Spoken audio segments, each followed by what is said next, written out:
anteriores y otros grupos, sin intención de descalificarle a otros grupos, ustedes son los mejores. Foi a mesma prova para todos? Claro. Não parece não. Por eso siempre les digo, confíen en ustedes mismos. Yo me baso en estadística, no les digo lo que yo veo todos los días, en estadística, hablando de estadística. No sé si la profesora está maravillosa, pero ustedes son maravillosos. Bueno, ¿cuál es el desafío? El regalo. Ya que les faltan, viene la P1. Yo creo que los objetivos de aprendizaje fueron logrados. La mayoría, el 80% es mucho, más del 80%. Entonces podemos obviar los contenidos del EP1 para la final. Sí. Sí. Ahora, ¿cuál es el desafío? Si ustedes mantienen el promedio o aumentan, mejor todavía, podemos obviar el contenido del EP2 para la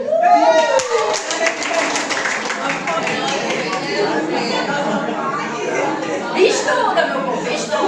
Você perdão.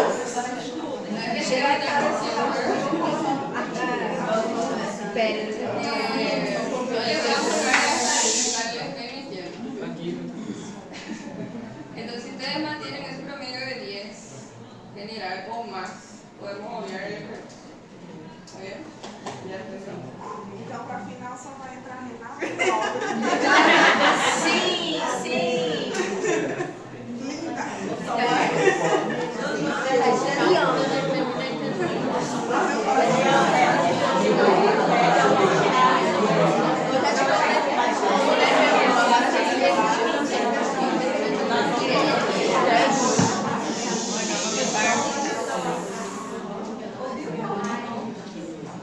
Bien, escuchen un poquito. La parte de sangre, yo ya les pasé el resumen, me basé en ese resumen para hacer y les voy a poner lo que es los temas que son competencia básica, o sea, lo que sí o sí tienen que saber. ¿Okay? Entonces, en cuanto a eritrocitos, grupos sanguíneos, hemostasia, tenemos que conocer, tenemos que saber explicar la estructura, la función de los eritrocitos, que también hicieron un poquito en los procesos, ¿verdad? Relacionar las alteraciones de los eritrocitos con variaciones de el hematocrito, la hemoglobina, o sea que en estados de hemoconcentración, anemia, vamos a hablar enseguida luego. Describir los grupos sanguíneos y su importancia en transfusiones y trasplantes. Todo esto son las competencias básicas de este primer capítulo. O sea acá, eritrocitos, les puse el transporte, su función, las características histológicas, funcionales, los valores normales de algunos. Aún así, como todavía no estamos en clínica, todavía no es una parte clínica realmente, es la parte más fisiológica, si sale en el examen algún hemograma, yo les voy a poner los valores normales, ¿tá? O sea, no hace falta memorizar todos los valores. Además que eso no es algo fijo, siempre hay un rango, ¿tá? Depende también de la bibliografía, del laboratorio. Yo todavía no les voy a estresar con eso. Después en clínica sí se van a estresar con eso. Vida media de los eritrocitos, 90 a 120 días. La parte de eritropoyesis, vamos a recordar un poquito acá. ¿Qué es lo principal? Saber cuáles son las células que están en la médula y cuáles son las células que pueden estar en sangre periférica. Reticulocitos y eritrocitos maduros pueden estar en sangre periférica, los otros tienen que quedar en la médula. Sitios de producción y principalmente en post-nacimiento, o sea, donde se producen los eritrocitos ya en el recién nacido y después en el adulto. ¿Se acuerdan de este gráfico? Entonces, después de nacer, ¿dónde se producían más los eritrocitos? Huesos largos, médula ósea de huesos largos. ¿Cuáles son los huesos largos? Después de los 20 años, que era nuestro punto de corte, va a ser en los huesos cortos. ¿Cuáles son los huesos cortos? Exacto, eso tienen que saber. Función de La eritropoyetina, vitamina B12, factor intrínseco sobre la maduración y diferenciación de los eritrocitos. ¿Qué hace la eritropoyetina?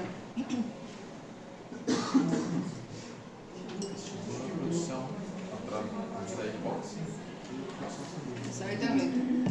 La hipoxia en los tejidos, la falta de oxígeno en los tejidos, hace que se libere eritropoyetina. ¿Dónde? En el riñón principalmente, 90% en el riñón, 10% en el hígado. Entonces, ¿qué va a hacer la eritropoyetina? En respuesta a esa hipoxia va a ir a la médula ósea y estimular la diferenciación de los proeritroblastos para que se empiece a producir más eritrocitos. ¿Qué hace la vitamina B12? ¿Qué hace el factor intrínseco? El folato también. En la diferenciación, exacto. ¿Y qué tiene que ver el factor intrínseco ahí?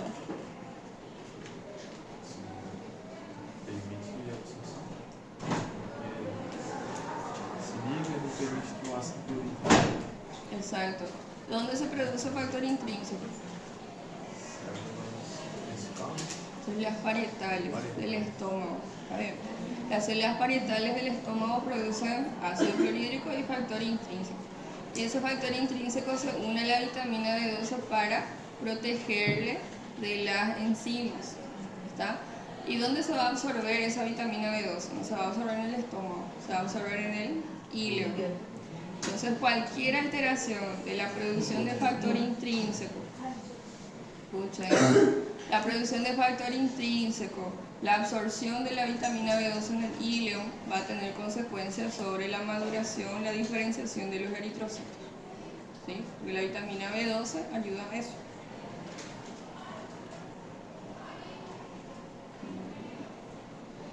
Características de la hemoglobina. ¿Cómo está formada la hemoglobina en el adulto? O sea, la hemoglobina adulta. Metabolismo del hierro, donde se absorbe, que también cualquier alteración en el intestino delgado va a interferir en esa absorción. Cómo se transporta y cómo se almacena las proteínas principales. Factores que aumentan su biodisponibilidad y su absorción, vitamina C. ¿Cómo se transporta? Cómo se transporta y cómo se almacena. Se transporta por la transferrina y se almacena por la ferritina. En cuanto a anemias, acá, lo que quiero que sepan es esa aplicación de esos conocimientos en un caso clínico como ya hicimos varias veces. ¿Qué pasa si falta esa vitamina B12? Se asocia la anemia megaloblástica, no hace falta que sepa como la enfermedad en sí, pero sí esa asociación. ¿Tá? ¿Qué pasa si falta la vitamina B12? ¿Qué pasa si falta hierro? Esas son las dos anemias principales. La policitemia, que era cuando había de más. La anemia es cuando falta, la policitemia es cuando hay de más eritrocitos. Pero como las policitemias son más difíciles de encontrar, en el caso fisiológico se puede deber también al tabaquismo o a alturas, vamos a decirlo, donde se compensa produciendo más eritrocitos, pero son más raros. Entonces ahí lo que yo quiero más que sepan es que se trata la policitemia, un aumento de eritrocitos. Grupos sanguíneos. ¿Cuáles son los grupos? ¿Sí? Los antígenos de superficie y los anticuerpos de cada grupo sanguíneo. Factor RH también, antígenos y anticuerpos. La hemostasia, la parte más divertida, ¿verdad? Analizar los mecanismos de la hemostasia y la coagulación sanguínea. Nosotros diferenciamos en hemostasia primaria, secundaria y terciaria. Hicimos también muchos casos clínicos, te hicieron el proceso también. ¿Qué es lo que quiero que sepan? Todo el proceso de hemostasia primaria, cuáles son los actores principales de cada paso. Ahí les puse en el resumen y acá los pasos. En la coagulación, los factores de coagulación, ¿cuáles son los factores de la vía extrínseca, los factores de la vía intrínseca, de la vía común? ¿No? La hemostasia terciaria, ¿de qué se trata la fibrinólisis y quién es el actor principal de la fibrinólisis? El plasminógeno que digiere la fibrina. Ya hicimos también casos clínicos de cada una de las hemostasias. Factores que previenen la coagulación en vasos sanos: la lisura del endotelio, glucocálix, trombomodulina, antitrombina 3, que son factores entonces anticoagulantes. Acá les puse también los naturales y los farmacológicos, los sintéticos. La proteína C y la proteína S, que desactivan los factores 5 y 8 activados. También ayudan, forman como un complejo y funcionan como anticoagulantes. ¿Hasta ahí? ¿Bien? Esa parte de coagulación es más memoria. Saber qué pasa, cuáles son los elementos clave y los factores principales. El sistema inmune, la función de las células que se dividen en granulocitos y agranulocitos. ¿Cuáles son los granulocitos?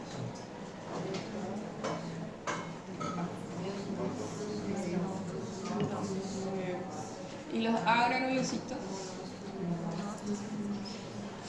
Las células fagocíticas, entre ellos, el neutrófilo puede ser también fagocito, y los macrófagos, ellos son los principales. Los mediadores de inflamación, también tenemos que conocer cuáles son.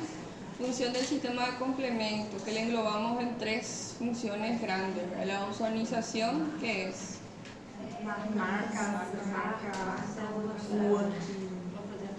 Exacto, la hace más visible, ¿verdad? La inflamación, ya sabemos, toda la liberación de mediadores inflamatorios, quimiotaxis. Y la citólisis, mediante ese complejo de ataque a la membrana. Produce un poro en la célula para que se rompa esa célula. Bien, inmunidad innata, las barreras, las células clave. ¿Cuáles son las células de la inmunidad innata? Los mecanismos. En cuanto a la respuesta inflamatoria, ¿cuáles son los principales mecanismos, también los procesos que ocurren en la inflamación? En la inmunidad adquirida, también los componentes principales, que son los linfocitos. ¿Cuáles son los helpers que hacen? Los citolíticos, los citotóxicos, los anticuerpos, las funciones de cada anticuerpo. Antígenos, anticuerpos, como les dije ya, las funciones y la definición de antígeno. Ya vieron todo el inmune, ya sé que saben todo. Y para que tú tuviste 3 ejemplos. Tiene que caber. En la hipersensibilidad, lo que yo quiero que sepan, así como vimos en clase, cuáles son los actores principales de cada tipo de hipersensibilidad, los mediadores. El tipo 1, IgE, histamina son los principales, ¿verdad? Tipo 2, IgG, IgM, y tipo 3 también. Pero ¿cuál era la diferencia en el tipo 2 y tipo 3? Que esos complejos en el tipo 2 solamente quedaban en la superficie, en las células, atacaban las células desde la superficie. Y en el tipo 3 ya podían atravesar las membranas, porque era más agresivo. Y el tipo 4, ya no tengo anticuerpos, tengo linfocitos T, CD8 más que nada. También pueden actuar los CD4, pero ellos son los protagonistas acá. Y actúan directamente, destruyen las células directamente. ¿Hasta ahí bien? ¿Hay una pregunta? Es prácticamente ese resumen que yo les mandé, esos son los temas principales. O sea, significa que solamente vamos a saber eso de sangre, ¿verdad? Pero son los temas que yo tengo que manejar para poder hablar después de clínica, para hablar de las enfermedades. ¿Ok?